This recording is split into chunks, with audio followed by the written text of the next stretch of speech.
If I ask you to explain the calendar to me, my guess is that most of you would do a very good job of it. You would use words like the earth revolving around the sun, 365 and a quarter days, leap years, etc., etc. Some of you may even spell the word calendar correctly. But what if I tell you that the people who devised the calendar had no idea what you're talking about? These concepts were foreign to them, and they would most likely fail a modern test on the calendar, and they're the people who set up the calendar in the first place. So, how did they develop a working calendar?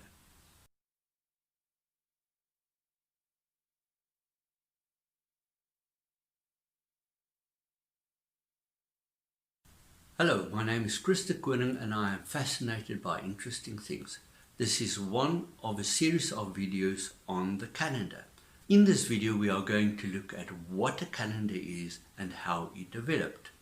For other videos in this series, the links are listed in the description. The question addressed in this video is to look at the calendar, the role that it fulfills. This video is my interpretation of how the calendar came into being. To understand how the calendar came into being, we must understand how our forefathers observed the world. By our forefathers, I refer to a variety of different cultures that developed over many thousands of years.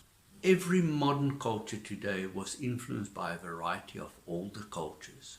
Your forefathers were probably different to mine, so try and imagine your ancestors many thousands of years ago. At that time, life was harsh. Our forefathers had to survive. Even though it was a primitive time, our forefathers were clever. We are not called Homo sapiens or clever man for nothing. Our forefathers were very good at observing nature. By observing nature, they managed to get an edge on nature. They devised a way to predict what the weather would do. Where your ancestors lived on Earth determined how they were influenced by the seasons.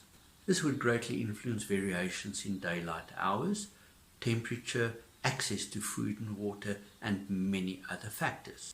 Wherever your forefathers lived on Earth, they had to come to grips with the weather patterns, in other words, the seasons. My interpretation of why the calendar was created is as follows. Each season brings its own joys and problems. To survive, our ancestors had to know in advance what the weather was going to do. At certain times of the year, there is hardly any food. This is usually during the dry season or when there is snow. As I mentioned before, it depends on where you live on Earth. During other seasons, there is an abundance of food. This is usually during springtime. So our forefathers had to learn to utilize resources that were in abundance in order to survive the lean times. This is why we have foodstuffs such as pickles and piccalilli. If you manage to survive for a few seasons, you would notice that there is a rhythm. And if you can predict it, you can survive. And the result is the calendar. Wherever your forefathers lived on Earth, they would have been greatly influenced by their surroundings and did not have an abundance of technological advances to protect them from nature. This meant that they had to learn quickly or die. But our ancestors observed. By observing, they learned. As a result of learning, they experienced and survived. And here we are today because our forefathers were very good at observing. The calendar is essential to the survival of mankind. It's something that was created out of necessity in order to predict, survive, and thrive. The calendar is one of the ultimate user-friendly items in our skill set to survive because it allows us to predict nature without having to understand the science behind it. For just a moment, I want to return to the present. The reason that I've just made such an elaborate point of explaining the logic to you is because you, watching this video somewhere in comfort, live in a totally different world to what your forefathers experienced. The reason for that is that we, the electric era humans, live in cocoons that isolate us from nature and the seasons. It is difficult for us to notice our natural ancient environment if we live in a modern city with its many distractions. The point of this mental exercise is to bring home the lesson that our forefathers, many generations ago, did not have the answer to all the questions. They could not Google things or look it up in an encyclopedia. Today we do not experience a calendar as a survival tool. Most of us experience it only as a means to remember birthdays and to remember dreaded appointments. The following video clips are time-lapse photography that accentuate changes. I am using this to demonstrate how our forefathers interpreted what they observed. As you can see, the sky moves. Over time, the plants change, but the earth is as solid as a rock. It is stable and unchanging.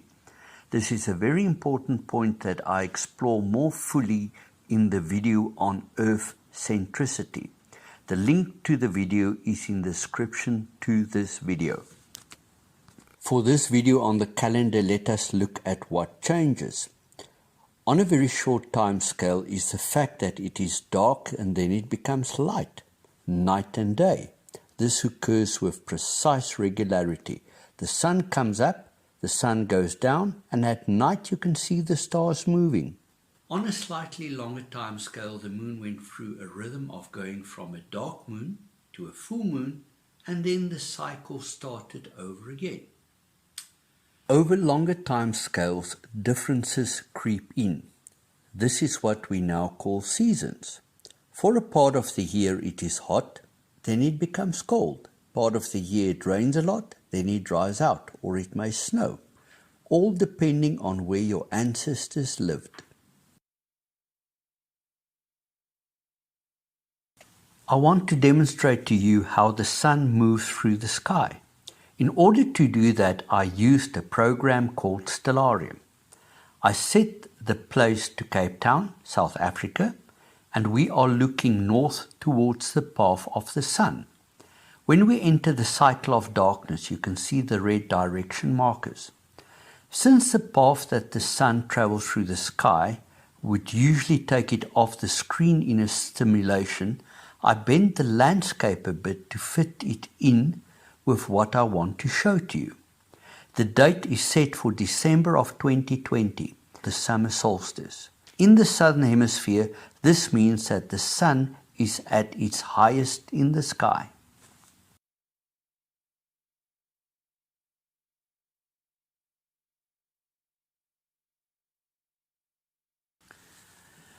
Here we have the same scene, seen from the same place.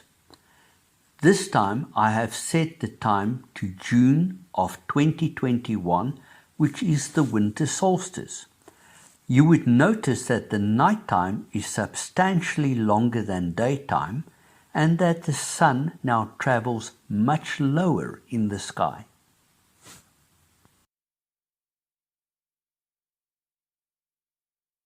Prominent star patterns, what we now call constellations, coincided with the seasons. A great example is Sirius, the brightest star in the night sky, which is part of Canis Major, or the Great Hunting Dog. When the Egyptians noticed this star for the first time in the new season, they knew it was time to pack their things and move away from the banks of the Nile River, because the river was about to come down in flood. To assist in keeping track of celestial phenomena, our forefathers started noticing where the constellations are in relation to prominent markers, such as features on the horizon. At one stage, they even started building markers to keep track of the constellation, such as Stonehenge and Nata Playa. It is logical to assume that people would have noticed these changes on whatever material was available, and this could have helped with the invention of writing. This is my take on it. I do not say that it did stimulate writing, but I got you thinking. Thus, a variety of calendars were created by many different cultures all over the world to try and sort out the seasons.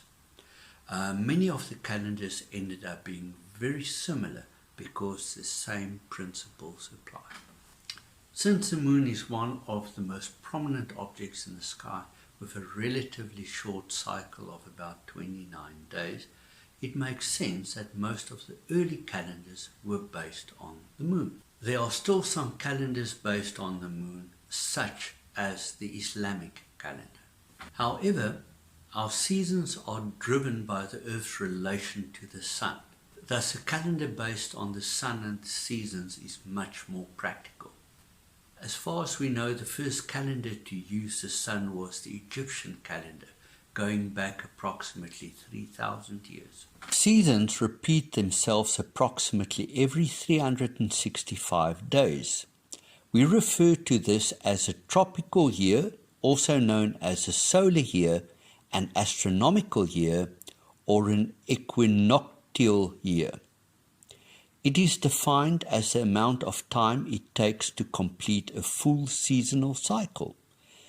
We now know that the Earth revolves around the Sun every 365 solar days, 5 hours, 49 minutes and 16 seconds, also expressed as 365.24255 days.